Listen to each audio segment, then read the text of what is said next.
बार बार time मत देखो दिलान, तुम उस मीटिंग में नहीं जाओगी। तुम मुझे जाने से मना नहीं कर सकते। ये मौका मेरे करियर के लिए बहुत अहम हो सकता है। तुम्हारी सलामती खैरियत मेरे लिए सबसे ज्यादा इंपॉर्टेंट है।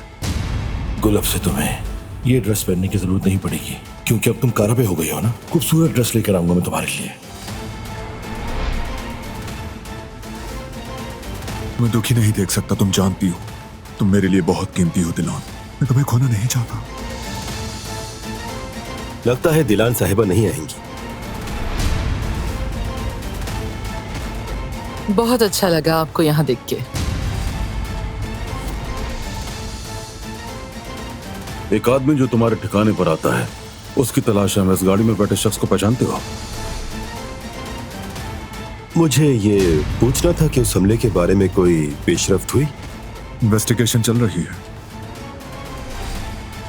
बारान काराबे तलाश में है और वो बहुत करीब आ चुका है।